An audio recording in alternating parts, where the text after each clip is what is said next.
क्योंकि ये घटना एक नेक लड़की के साथ घटी जिसने पूरी जिंदगी दीनी तालीम देने में बिताई। मगर जब उसकी मौत हुई और उसे कब्र में दफनाने की बारी आई तो कुछ ऐसा हुआ जिसे देखकर हर कोई डर और खौफ में आ गया। अब्दुल करीम एक गोरख कब्र खोदने वाला था। वह एक अनुभवी व्यक्ति था जिसने अपनी जिंदगी में सैकड़ों कब्रें खोदी थीं। वह फज्र की नमाज अदा करने के बाद रोजमर्रा की तरह अपने काम के लिए तैयार हुआ। अचानक उसे खबर मिली कि उसके मोहल्ले में एक नौजवान लड़की की वफात हो गई है। ये कोई आम लड़की नहीं थी, बल्कि एक हाफिज कुरान थी जिसने कई बच्चों को कुरान पढ़ाया था। अब्दुल करीम इस नेक काम को करने के लिए निकल पड़ा, लेकिन उसे अजीब सा महसूस हो रहा था। जैसे ही उसने कब्र खोदनी शुरू की, उसे मिट्टी बहुत सख्त लगी।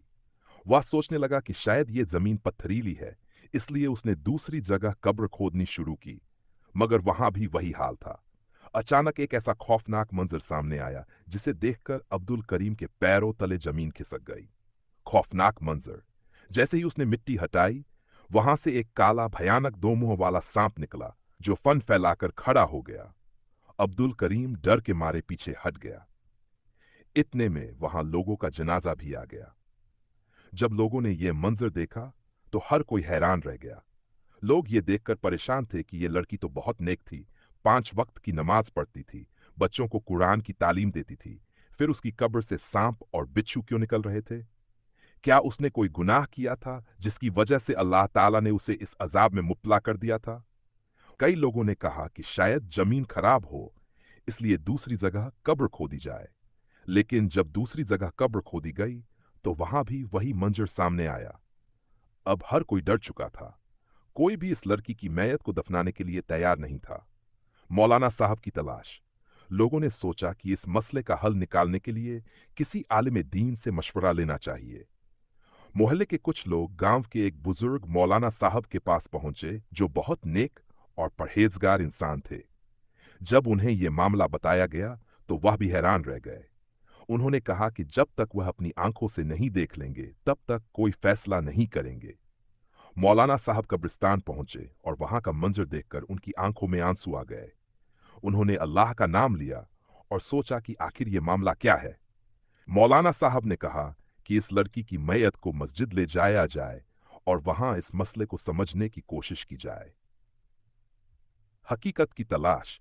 मस्जिद में हर कोई यही सोच रहा था कि आखिर इस लड़की ने ऐसा क्या किया था जो उसकी कब्र उसे कबूल नहीं कर रही थी। मौलाना साहब ने पूछा कि इस लड़की की कोई सहेली है जो उसकी जिंदगी के बारे में कुछ बता सके। लोगों ने बताया कि इस लड़की की एक बहुत गहरी सहेली थी, लेकिन वह कुछ महीनों पहले गांव छोड़कर चली गई थी।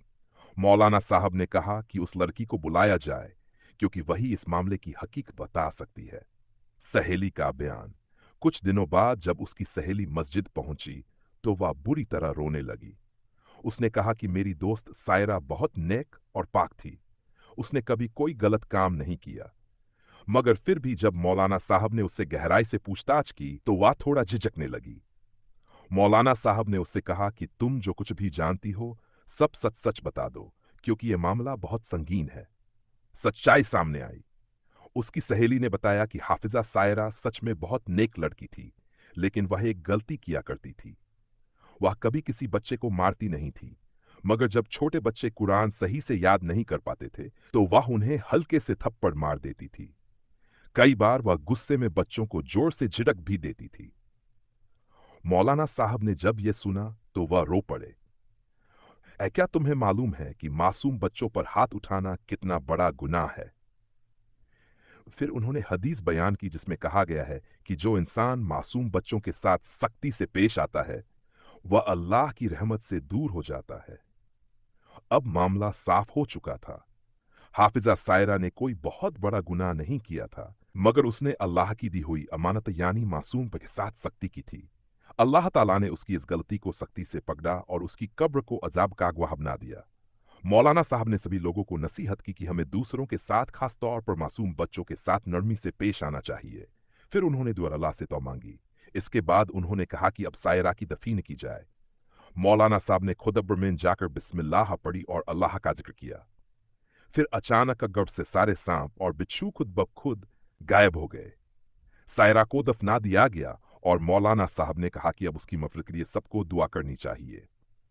इबरत यह वाकया हमें सिखाता है कि हमें कभी भी मासूम बच्चों पर हाथ नहीं उठाना चाहिए, चाहे हम कितने ही नेक क्यों न हों।